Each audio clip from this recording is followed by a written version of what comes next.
In this lesson, we're going to take derivatives using the chain rule.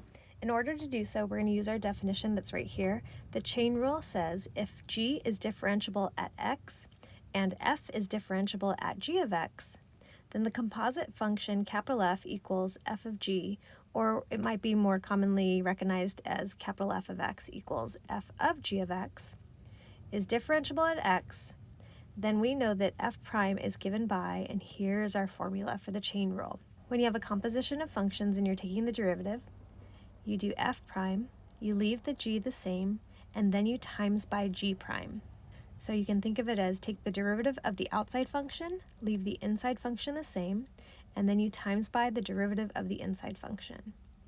We also have Leibniz's notation. It says if y is equal to f of u and u is equal to g of u are both differentiable functions, then you have dy dx equals dy du times du dx. And we'll definitely be using this in our future.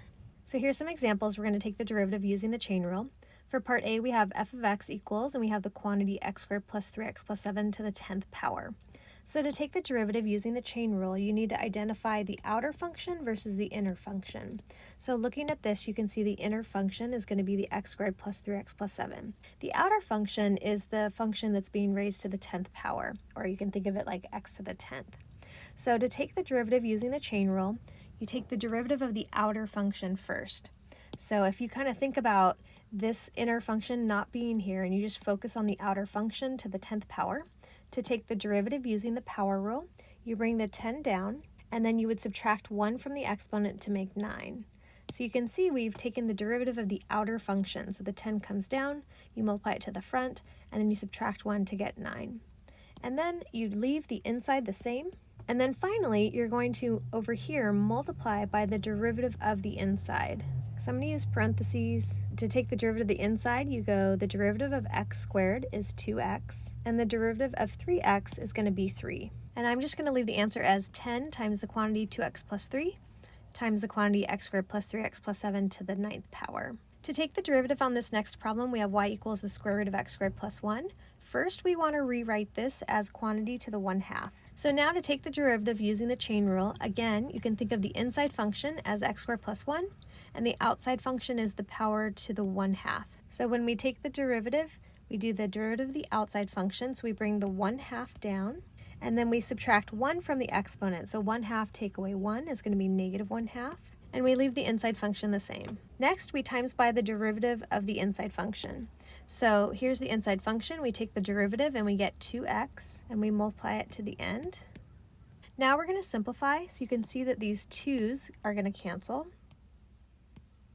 And then we can move this expression to the denominator because it has a negative exponent. And then finally, I just wanted to put this in the same format as the original problem. It had a square root, so I wanted to put it back in square root form. So we have x over the square root of x squared plus 1. For this example, we have y equals cosine of 5x cubed. So we have a composition of functions, so we're going to use the chain rule. Our outer function is cosine, our inner function is 5x cubed. So to take the derivative using the chain rule, we take the derivative of the outside, so the derivative of cosine is negative sine, leave the inside function the same, and then the chain rule part of the problem, we're going to take the derivative of the inside function and write it over here. The derivative of 5x cubed is going to be 15x squared. Okay, and then last step, I just want to rewrite this. So I'm going to go negative 15x squared and then sine of 5x cubed. And there's our final answer. This next example says to differentiate. For part A, we have y equals sine of x squared. And then part B, we have y equals sine squared of x. So they actually look very similar, but they're going to be different. For part A, we're applying the chain rule, so we take the derivative of the outside function to get cosine, leave the inside function the same, and then we times by the derivative of the inside function. The derivative of x squared is 2x. And the last step, I just brought the 2x to the front, so we get 2x cosine of x squared. For part B, before we actually take the derivative, the big thing we want to do is rewrite it as sine of x quantity squared. So that's an important step, is to rewrite sine squared of x as sine of x quantity squared. So now you can see it a little better. The inside function is sine x, and the outside function would be x squared. So to take the derivative using the chain rule, we're going to take the derivative of the outside function, so we're going to bring this 2 to the front, leave the inside function the same, then we subtract 1 from the exponent to get 1, And then we apply the chain rule part of the problem, so we take the derivative of the inside, which is going to be cosine. So we can leave our final answer as 2 sine of x cosine x, or you might recognize that that's the double angle formula, so you could also rewrite it as sine of 2x, but either answer is totally correct. For this example, we have y equals 1 over the cube root of x squared plus x plus 1. So first, instead of a cube root, I want it as quantity to the 1/3. And then next, I want to bring this expression to the numerator. So we have that y is equal to this quantity to the negative 1/3. And now we can take the derivative using the chain rule. So the outside function is the x to the negative 1/3. The inside function is the x squared plus x plus 1. So to apply the chain rule, we're going to bring this power down and multiply it to the front. So we leave the inside the same, and then we subtract 1 from the exponent. So negative 1/3 minus 1 is the same as negative 1/3 minus 3/3, or negative 4/3. And then finally, don't forget to apply the chain rule part of the problem. So we multiply by the derivative of the inside function. So that's going to be 2x plus 1. At this point, you just want to see if anything simplifies, so the 3 is not going to reduce with this 2x plus 1, so we'll just leave those. But I do want to clean it up just a little bit. So I'm going to leave the answer like this. We have 2x plus 1 stays in the numerator. The 3 stayed in the denominator. You still have a negative in front. And then I just moved this expression to the denominator, making it now a positive exponent. For this problem, we have h of x equals, and we have a fraction being raised to the power of 9. So our outside function is x to the 9th power, and our inside function is this fraction. Okay, so to take the derivative using the chain rule, we're going to bring the 9 down and multiply it to the front. Leave the inside function the same. And subtract 1 from the exponent, making 8. Next, we're going to take the derivative of the inside function, which requires the quotient rule. How exciting, we're doing a quotient rule inside of a chain rule. It's getting crazy. Okay, so to do the quotient rule, we're going to go low and then d high, then minus high and d low, all over the low squared. So let's make sure I did that right. We have low and then d high, minus high and then d low, all over the low squared. All right, so then we just want to clean this up over here on the right.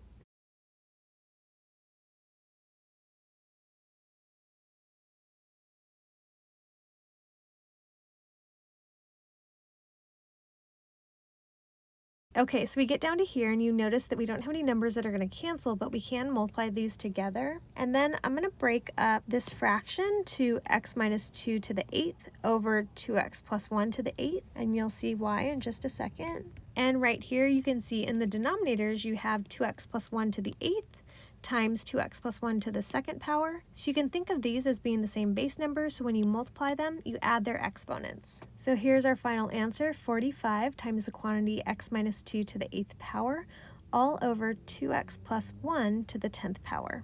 For this example, we have f of x equals e to the sine of x. We have a composition of functions. The outside function is e to the x, and then the inside function is sine of x. So we're going to apply the chain rule when taking the derivative. To take the derivative of the outside function e to the x, remember it's the easiest derivative because it's just itself, so we're going to rewrite this as e to the sine of x. And then we times by the derivative of the inside function, so the derivative of sine of x is going to be cosine. And that's our derivative, so I'm just going to rewrite the cosine in the front. And here's our final answer, cosine of x times e to the sine of x. For this example, we have h of x equals tangent of 3x squared plus 11x. Again, the outside function is tangent, the inside function is this polynomial. So to apply the chain rule, the first thing we do is we take the derivative of the outside function. So the derivative of tangent is secant squared. And then we leave the inside function the same. And then we apply the chain rule and we take the derivative of the inside function. The derivative of the inside is going to be 6x plus 11. And then finally, I'm just going to write this 6x plus 11 in the front. By moving this to the front, it just is kind of nice because otherwise people feel like they need to FOIL this out and it doesn't get multiplied together because it's secant squared of this expression. So that's one function, and that entire function is being multiplied by this 6x plus 11. So that's why we kind of like to write it in front. All right, so here's our final answer. In this example, we have y equals secant of a squared minus x squared. So I put a little note right here. Unless it's otherwise specified, a is going to be a constant. So keep that in mind when you're taking the derivative of the inside function. So I wrote this out. We have the derivative of secant is secant tangent, and I left the inside function the same. Again, it looks kind of weird because you're writing the inside function twice, but again, that's because the derivative of secant of x is secant x tangent x, where you're just leaving the inside function the same. Then we times by the derivative of the inside function, and again, the derivative of the inside, we have a squared is a constant, the derivative of a constant is 0, and the derivative of negative x squared is going to be negative 2x. So there's our derivative, but again, I'm just going to move this negative 2x to the front, and this is how we leave our final answer. Negative 2x times secant of a squared minus x squared tangent a squared minus x squared. For this example, we have f of x equals sine of cosine of tangent x. So it looks a little crazy because you have a function inside of a function, which is inside of a third function. We're going to think of the outside function as sine, and to start, we're just going to think of the inside function as this whole quantity. So to apply the chain rule, we take the derivative of the outside function, which is going to be cosine, and we're going to leave the inside function the same. Next, we need to take the derivative of the inside function. So we're going to times by, and again, we're taking the derivative of the inside function. So just kind of ignore this sign out here now. So the inside function is cosine of tangent. And again, it also requires the chain rule. So to take the derivative of this, we take the derivative of the cosine and we leave its inside function the same.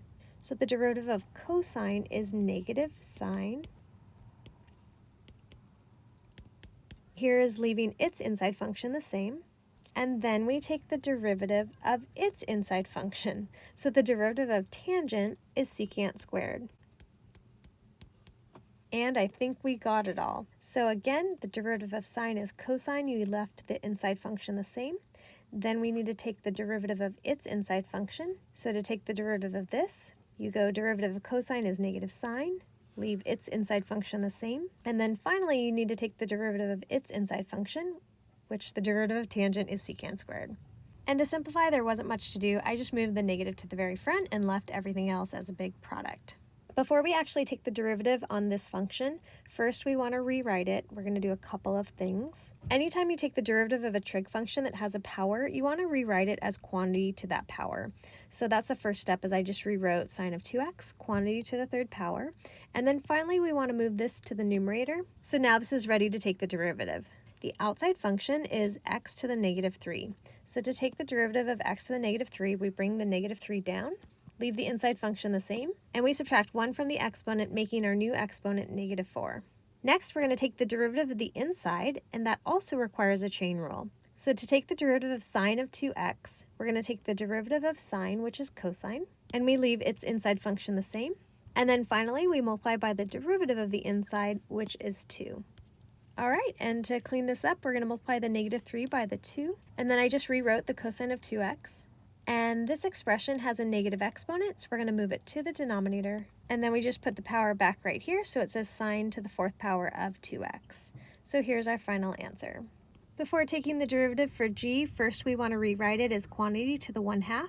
And now you can see you have a composition of functions. The inside function is this fraction, the outside function is 1/2. So we start by bringing the 1/2 to the front, leave the inside function the same, then we subtract 1 from the exponent, making negative 1/2. Next, we're going to take the derivative of the inside function. So the derivative of the inside requires the quotient rule.